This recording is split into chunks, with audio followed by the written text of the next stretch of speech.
Hello，大家好，又到咗新手學呢個頻道嘅時間啦。今日咧就會介紹一下咧我屋企嗰隻貓啊。咁呢隻貓咧嚟咗屋企咧差唔多成年幾啊，接近2年噶啦。咁啊想介紹一下佢喺屋企嘅生活，咁希望大家中意啦。大家請支持5部曲訂閱、撳 like、睇廣告、Facebook、Instagram、Twitter、Share， 仲記得留翻個靚言啊！呢隻貓嘅名咧就叫做小胡貅，我老婆幫佢改嘅，品種咧就係曼基嘅品種，咁佢哋就喺寵物店度買佢翻嚟嘅，咁佢都喺寵物店嘅時間啦，咁當其時就4個月大到嘅啫，咁眼大大幾精靈噶，咁同埋幾貪玩嘅，咁所以咧我就買咗佢翻嚟屋企養啦。翻到嚟屋企第一件事係啲咩呢？就係同佢建立貓貓感情啊！咁就會用啲貓條啦，咁就餵佢食啦，咁就幫增進下貓仔嘅感情，等佢冇咁驚先。呢啲嘅貓條魔力呢，真係好犀利啊！隻貓呢，一見到開咗貓條之後呢，就即刻食啊！咁啊變咗呢，咁大家嗰個嘅關係呢，就開始建立咗啦。小胡貅食完嘢之後咧，就好中意玩呢啲嘅貓棒嘅。咁佢唔係隻貓棒都玩嘅，咁要好似呢啲有羽毛嘅貓棒咧，佢就會比較中意玩啲。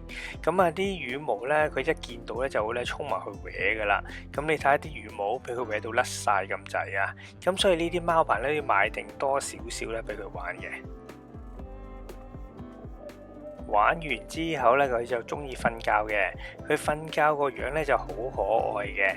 咁佢有時就會喺呢個貓籠仔度瞓覺啦，同埋喺呢個嘅貓盤度瞓覺嘅。咁啊個瞓覺嘅姿勢啊真係冇得頂啊，靚到！之後咧我就整咗個貓別墅俾佢啦。咁有3層嘅，咁啊中間呢一層咧就係俾佢食嘢同瞓覺嘅，咁最底嗰層咧就係洗手間，即係呢個貓砂盤個位置啊。佢去完洗手間就出翻嚟噶啦又，你睇下佢出嚟嘅速度幾快幾敏捷。做乜要戴住個頸套啊？因為貓貓做完絕育手術咯，做完手術翻到屋企咧，佢個樣就好唔開心啊！有時我哋都會買啲衫仔同飾物咧，俾小胡貅着噶戴啊咁樣噶喎。咁你睇下佢戴完啲飾物係咪好靚咧？成個公主咁啊！佢咧喺度舐手仔啊，咁啊好難得俾我影得到咧，佢喺度舐手仔嗰個嘅動作啊。佢舐下咧，就發現咧我喺度拍緊佢喎。佢知道咗之後，你睇下佢幾尷尬，你睇下佢。望住我個樣好尷尬咁啊！小胡貅咧，佢好中意咧匿埋喺鞋櫃入面嘅喎。咁有時因為成間屋咧都唔見佢咧，佢就一定就係匿埋喺鞋櫃嗰度啦。咁只要你個鞋櫃冇閂好咧，咁佢就好中意咧就走上呢個鞋櫃度匿埋扮鞋嘅。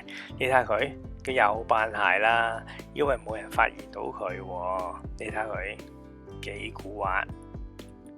有時咧真係咧嬲唔落佢噶，因為咧佢做錯咗嘢咧，跟住就會好中意就扮一啲嘅好得意嘅樣噶。你睇佢嗱又扮個得意樣啦。啲貓咧真係好中意瞓覺嘅，基本上咧一日24小時咧，佢差唔多咧18至20個鐘都喺度瞓緊覺嘅。你睇下佢幾得意瞓覺個樣，跟住咧我就忍唔住啦，我就摸下佢啦，跟住佢就醒咗啦。你睇佢。佢都唔理我噶啦嚇，任我喺度摸噶啦嚇，眯埋眼好享受咁樣俾我摸。佢咩係為之驚咧？佢好明顯嘅，佢一驚咧就即刻匿落去貓別墅嘅最底層噶。呢個咧就係佢俾佢搲爪嘅智商啦。佢有時都會攞嚟瞓覺嘅。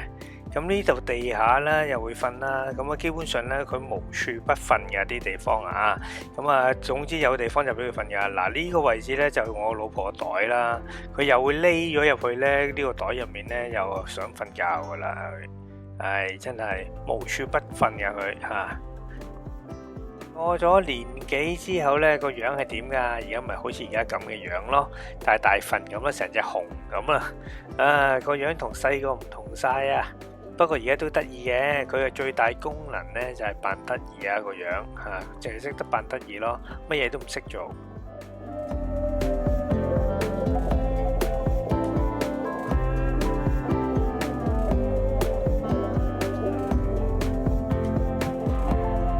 大家如果中意呢條片嘅，咁請訂閱我嘅頻道，俾個 like 我，同埋介紹俾朋友啊！你嘅支持就係我拍片嘅原動力，多謝晒。